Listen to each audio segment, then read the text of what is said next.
놓치면 아쉬운 더하기 뉴스 시간입니다. 오늘은 정치부 황정민 기자와 함께하겠습니다. 자, 더하기 뉴스 첫 번째 키워드 보겠습니다. 비참한 말로 이 앱스타인 억만장자인데 체포됐었잖아요. 어떤 얘기예요? 네, 미국의 억만장자 제프리 앱스타인이 극단적 선택을 했습니다.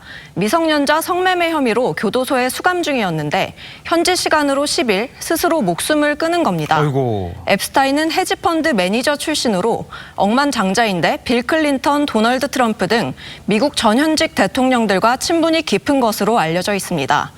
그런데 이런 사람이 지난 2002년부터 4년 동안 무려 20명이 넘는 미성년자를 성매매한 혐의로 지난달 공항에서 체포됐습니다. 그는 모든 혐의를 부인하면서 최대 1,000억 원을 지불하고서라도 보석으로 풀려나려고 했는데 법원이 지난달 보석을 기각했습니다. 네.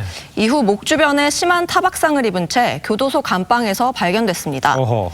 보석 기각 당시 극단적 선택을 할 수도 있다는 말이 있었는데 교도소 측은 앱스타인을 특별 감시 대상으로 지정하지 않았다고 합니다.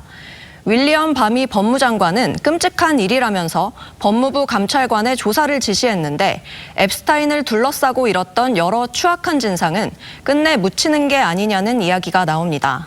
그렇군요. 자, 두 번째 키워드 보겠습니다.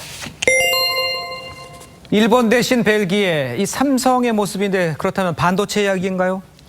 네, 삼성전자가 일본에서 조달이 어려워진 반도체 핵심 부품을 벨기에에서 확보했다고 일본 경제 전문 매체가 보도했습니다. 그렇군요. 이 매체는 삼성 간부 출신인 한 교수의 인터뷰를 인용하면서 예? 삼성전자가 벨기에에 소재한 업체에서 포토레지스트를 조달하고 있다고 전했습니다.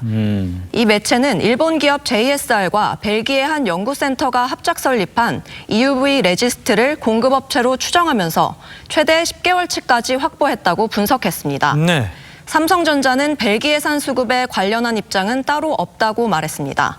소재 다변화에 주력한다는 데는 변함없다고도 했는데 일종의 NCND, 긍정도 부정도 않는 전략을 택한 것으로 보입니다. 그렇군요. 자, 그럼 이번에 마지막 키워드 보겠습니다. 심정지로 사망, 수영대회의 모습인데 어떤 이야기입니까?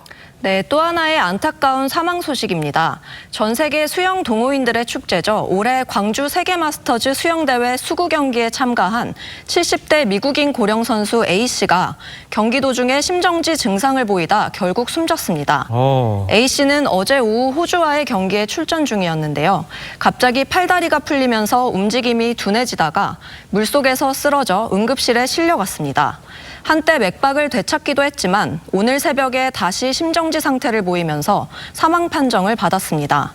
수구가 정말 힘든 운동이라서 그렇죠. 70대로 출전해 많은 이들을 놀라게 했는데 정말 안타깝습니다. 명복을 빕니다. 그렇군요. 지금까지 황정민 기자였습니다. 잘 들었습니다.